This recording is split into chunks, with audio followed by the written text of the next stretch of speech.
Lagay ng ekonomiya, kalakalan, negosyo at iba pa. Atin ang alamin dito sa Ang Pilipinas Ngayon. Magandang araw. Narito na po ang Balitang Business. Ipinakita sa datos ng Bangko Sentral ng Pilipinas o BSP na bumagal ang pagpapadala ng mga Overseas Filipino Workers o OFWs sa bansa nitong Marso, ang pinakamabagal na paglago sa loob ng 9 na buwan. Ang cash remittances na tinutustusan ang gastusin sa bahay ay tumaas ng 2.5% sa 2.74 na bilyong dolyar nitong Marso mula sa 2.67 bilyong dolyar sa kaparehong buwan nitong nakalipas na taon. Bumaba ito sa 3% na naitala noong Pebrero at ang pinakamabagal na nairehistro noong Hunyo taong 2023 na 2.1%.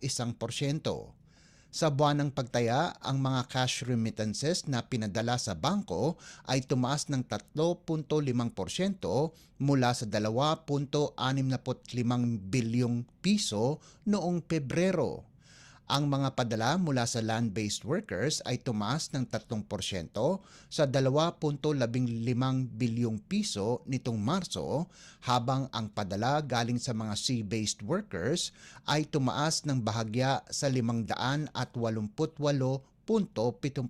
na milyong dolyar. Ayon kay ING Bank NV Manila Senior Economist Nicolas Antonio Mapa, ang pagbaba ay posibleng dahil sa palitan ng piso kontra dolyar, kung saan mas mababa ang palitan ngayong Marso kumpara sa nakaraang taon.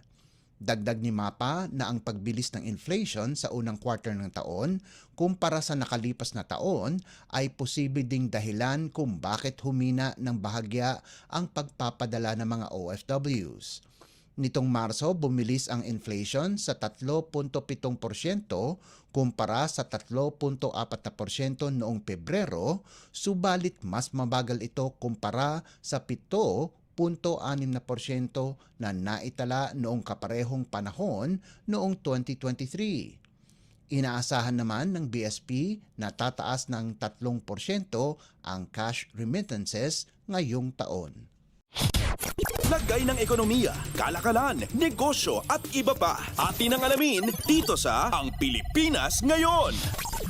Tinitignan ng Japan International Cooperation Agency o JICA na pondohan ang karagdagang railway infrastructure at social development initiatives sa Pilipinas ngayong taon.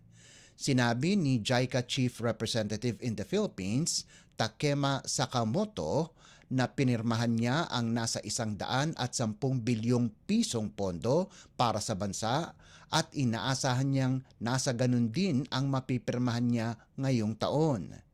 Ang mga Official Development Assistance o ODA mula sa mga banyagang nagpapautang ay natutulungan ang gobyerno ng Pilipinas na mapondohan ang mga infrastructure at social development initiatives sa kalagitnaan ng kulang na pondo.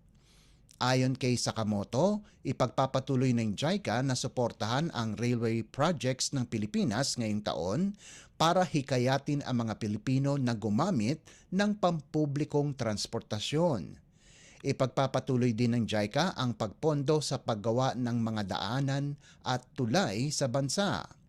Nito lamang Marso, ang pamahalaan at ang JICA ay pumirma ng 2 kasunduan na nagkakahalaga ng 250 bilyong yen para pondohan ang patuloy na konstruksyon ng Metro Manila Subway at isang road project na magtatayo ng pinakamahabang tunnel sa bansa. Lagay ng ekonomiya, kalakalan, negosyo at iba pa. Atin ang alamin dito sa Ang Pilipinas Ngayon. Ipagpapatuloy ng Department of Trade and Industry o DTI ang kanilang kampanya sa pagsugpo at pagkumpiska ng ipinagbabawal na vape products sa bansa. Ayon kay Trade Secretary Alfredo Pascual, nagpapatuloy ang kanilang kooperasyon sa Philippine National Police o PNP sa pagsasagawa ng operasyon sa iba't ibang lugar sa bansa upang matigil na ang pagpasok ng mga unregistered vape products. Dagdag pa ni Pascual na nais din makontrol ng DTI ang mga pumapasok na kontrabando ng ipinagbabawal na vape product sa merkado na hindi dumadaan sa kaukulang inspeksyon mula sa kanilang tanggapan. Samantala, nakatakda namang ipatupad ng DTI sa susunod na buwan ang certification ng vape products mula sa Philippine National Standards upang mapahintulutang ibenta ang mga ito sa merkado. At ang sinumang walang permit na magbebenta nito ay agaran kukumpiskahin ang kanilang mga produkto. Lagay ng ekonomiya, kalakalan, negosyo at iba pa. Atin ang alamin dito sa Ang Pilipinas Ngayon.